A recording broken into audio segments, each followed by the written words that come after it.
하나님을 믿고 의지한다는 것, 하나님을 경배하고 찬양한다는 것, 하나님을 위해 무엇이든지 할 준비가 되어 있고 또 그렇게 하고 살아가는 것.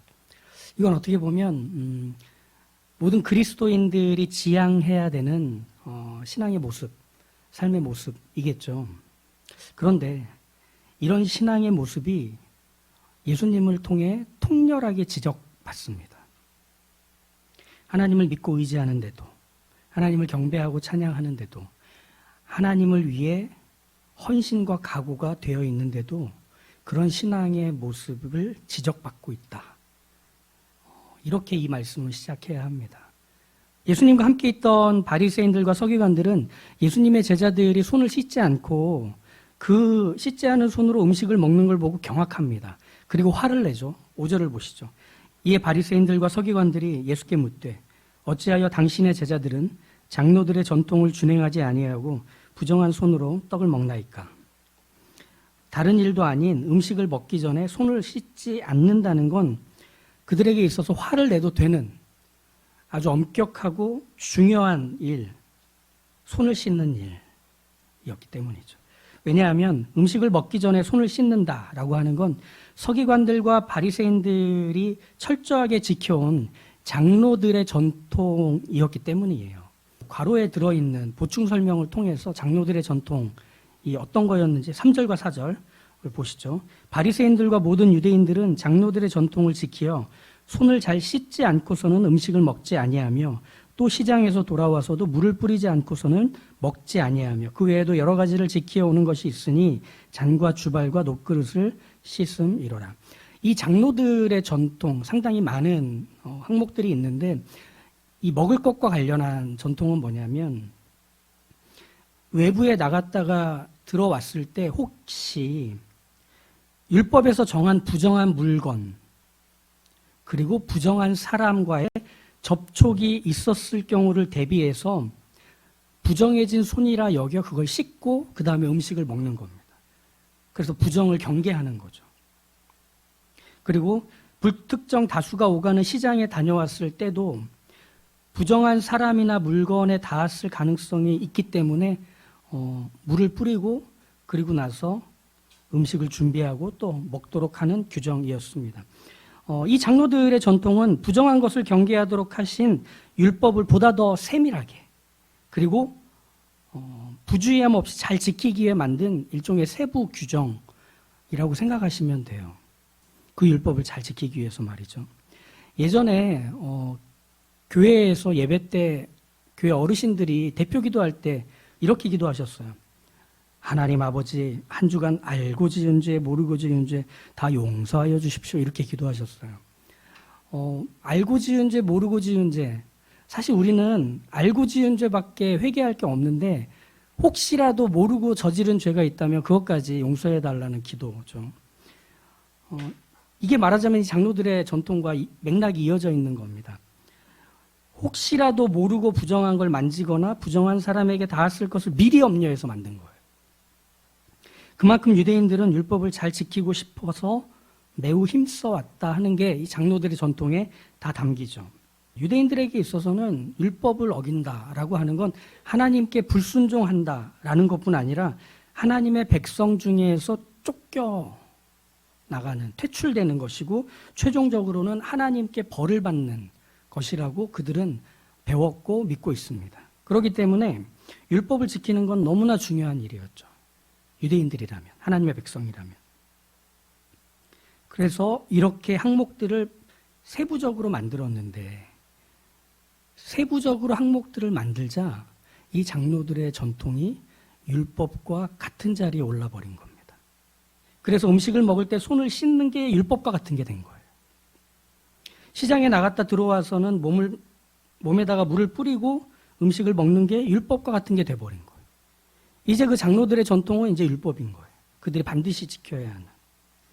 바리새인들과 서기관들이 지금 예수님의 제자들이 손 씻지 않는 것에 대해 화를 내면서 저 죽일 것들 하는 것은 유대인으로서 율법을 어긴 거라 여겼기 때문입니다. 어떻게 그럴 수 있느냐 이거죠. 그래서 바리새인들과 서기관들이 힘껏 화를 낼 수 있었던 거죠.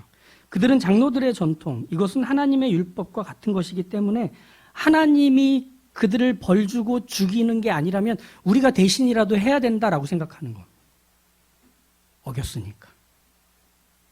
그들을 죽일 듯이 노려보며 사납게 소리를 지르며 손에서 빵을 빼앗을 정도로 이글이글 불타오르는 어떤 정의감 같은 거였던 거예요. 어떻게 막 이러는 거죠. 그러면 이 바리새인들과 서기관들이 화를 낼 권리는 어디에 근거한 걸까? 구약에서 율법을 지켰는가 그렇지 않은가를 판결하는 전적인 권한은 누구에게 있었을까요? 율법을 지키는지 그렇지 않은지를 판결하는 건 이스라엘의 지도자의 역할이었습니다. 그래서 광야에서는 모세가 그 역할을 했고 가나안에 들어가서 정착을 한 이후에는 이스라엘의 왕이 그 역할을 하게 됩니다. 그래서 솔로몬이 성전을 짓고 나서 하나님께서 성전을 지은 솔로몬의 꿈에 나타나 내가 너에게 무엇을 줄꼬 이렇게 묻죠. 그것에 솔로몬은 이렇게 대답을 합니다. 누가 주의 많은 백성을 재판할 수 있사오리이까? 듣는 마음을 종에게 주사 주의 백성을 재판하여 선악을 분별하게 하옵소서. 예전 개역 한글 성경에서는 듣는 마음이라고 하는 걸 지혜로운 마음이라고 번역을 했거든요. 솔로몬은 하나님께 재판할 수 있는 판단력, 그리고 하나님의 율법을 잘 이해하고 그것을 적용할 수 있는 이해력을 달라고 구했던 것이 바로 그가 구했던 지혜였던 겁니다. 하나님은 이런 솔로몬의 요청을 기뻐하시죠. 왜? 솔로몬이 왕의 역할과 책임을 잘 감당하고 싶어 했기 때문이기도 했지만 그가 그 역할을 잘 감당하면 어떻게 되느냐? 하나님이 어떤 분이신지가 소개되기 때문입니다. 그래서 이 솔로몬이 지혜를 하나님께로부터 받고 나서 첫 번째 등장하는 대표적인 솔로몬의 에피소드가 뭐냐면 두 여자가 찾아와서 이 한 아기가 자기 아기라고 주장하는 것. 그래서 이 한 아기가 누구의 아기인지, 이 아기의 엄마가 누구인지를 가려달라고 하는 그 요청 앞에 솔로몬이 아주 지혜로운 판결을 내리는 거죠. 이 아기를 둘로 잘라라. 정확하게 잘라라. 이렇게 하자 진짜 엄마가 아닙니다. 이 아이를 저 여자에게 주십시오. 하자 이 아이의 진짜 엄마는 바로 이 사람이다 라고 하며 내렸던 판결 기억하시죠? 거기에는 단순히 잘잘못에 대한 판단이 있었던 게 아니라 사람에 대한 이해, 사랑에 대한 이해, 그것이 가득한 판결이었던 거예요.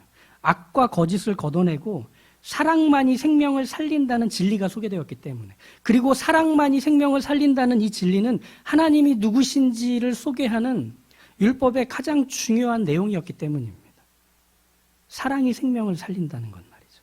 하나님이 우리를 구원하신 이유는 그분이 우리를 사랑하시기 때문이잖아요. 바로 이것을 솔로몬이 이 판결을 통해 드러냅니다. 그렇기 때문에 모든 판단, 모든 판결, 모든 재판, 여기에는 잘했느냐 못했느냐가 아니라 최종적인 결론이 늘 이것이어야 됩니다. 하나님이 모든 판결에서 드러나셨는가? 하나님이 누구신지 이 판결을 통해 알게 되었는가가 결론이어야 되는 거예요. 이스라엘의 재판에선 말이죠. 그러니 율법의 기능은 결국 잘잘못을 가려내는 것보다, 죄를 졌느냐 짓지 않았느냐를 찾아내는 것보다 훨씬 더 크게 옳은 것이 무엇이냐, 선한 것이 무엇이냐, 그리고 하나님께 속해 있는 참된 것이 무엇이냐를 드러내는 게 이 율법을 가지고 판결하는 모든 일들의 목적이었던 거예요. 그렇게 보면 바리새인들과 서기관들이 예수님의 제자들을 지적하며 화를 내고 있는 이 장면에서는 하나님이 드러나고 있나요? 그분이 어떤 분이신지가 소개되고 있나요? 아니요. 오히려 이 장로들의 전통을 엄밀하게 힘껏 지켜왔던 바리새인들과 서기관들만 소개되고 알려질 뿐이잖아요. 내가 했으니까, 넌 안 했으니까만 있는 거잖아요.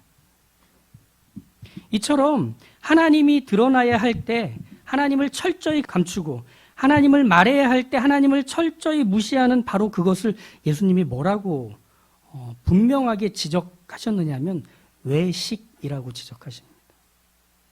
성경에서 나오는 외식이라는 건 우리가 자주 쓰는 표현을 가져오면 위선입니다. 그래서 이번 주는 위선에 대한 얘기를 하고요. 다음 주는 그 위선이 이어지는 행동에 대한 얘기를 고르반과 관련해서 할 예정인데, 외식 또는 위선이란 자신의 진짜 모습을 감추고 보여주고 싶은 모습을 보여주는 것을 말합니다. 그래서 외식은 가면을 쓰는 거죠.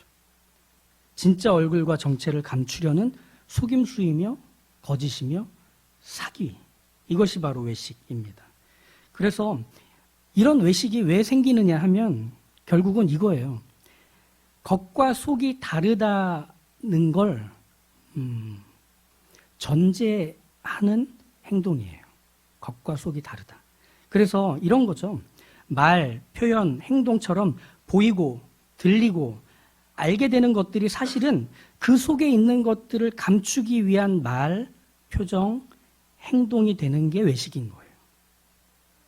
그렇게 속에 있는 것들을 감추려는 의지가 강하면 강할수록 더욱 강력한 내 속에 있는 것과는 반대의 말, 표현, 행동이 지속적으로 이어지는 게 외식하는 사람의 모습이 되는 겁니다.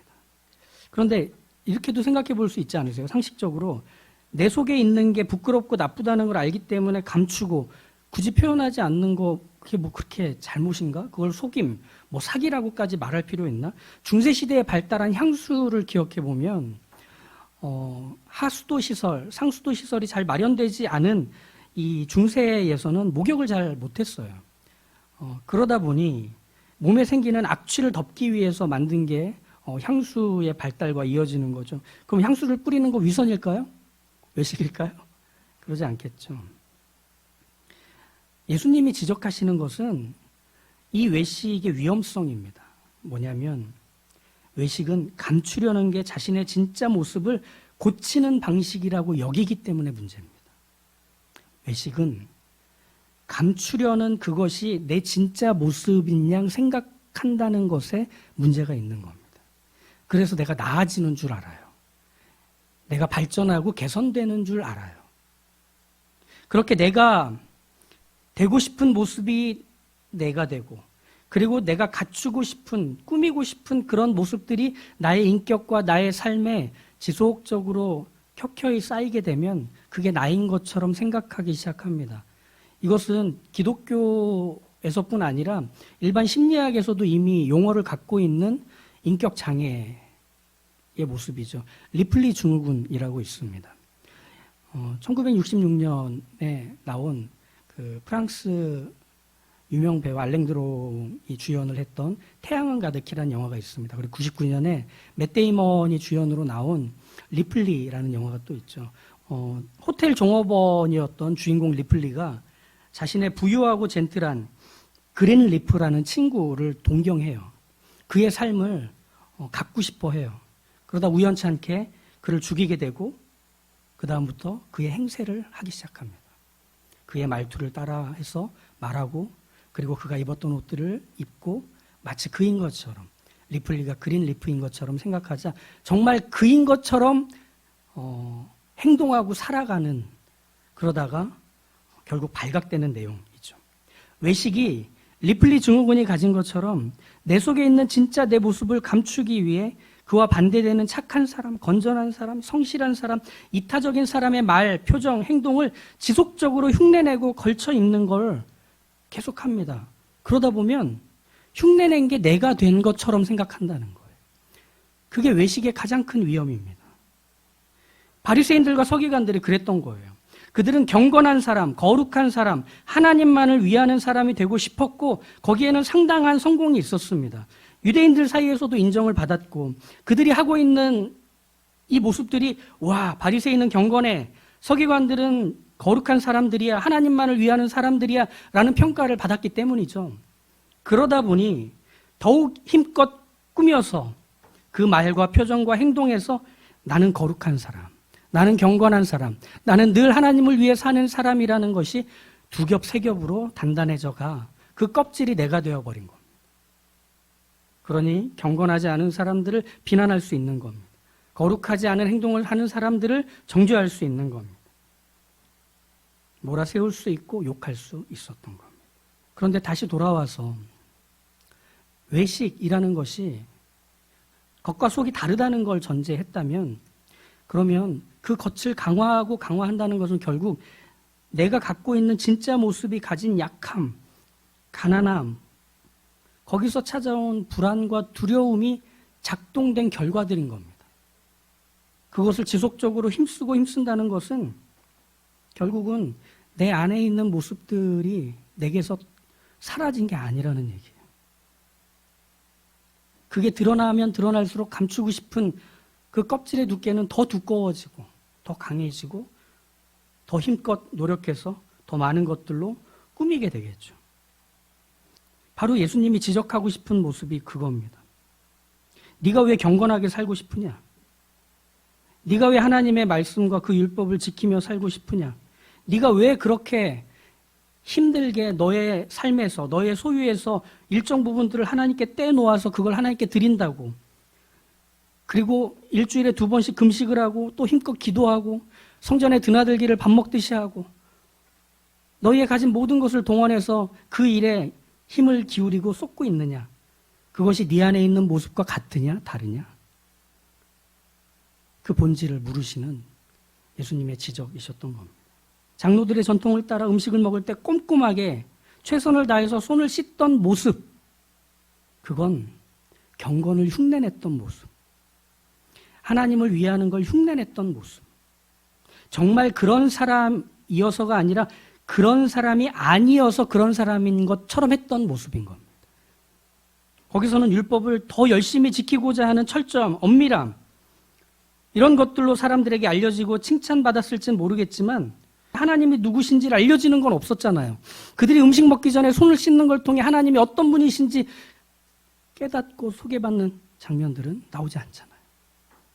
그러니 예수님이 6절과 7절에 얘기하시듯 하나님이 누구신지를 아는 건 없는 모든 경건, 의식, 예식, 종교 활동은 입술로는 하나님을 존경하되 마음은 하나님에게서 멀다. 사람의 계명으로 교훈을 삼아서 가르칠 뿐이니 그건 나를 헛되이 경배하는 것이다. 누가 내가 하나님인지를 알 수 있겠느냐? 누가 내가 하나님인지를 확인하며 떠올릴 수 있겠느냐? 너희가 하는 일로 말이다.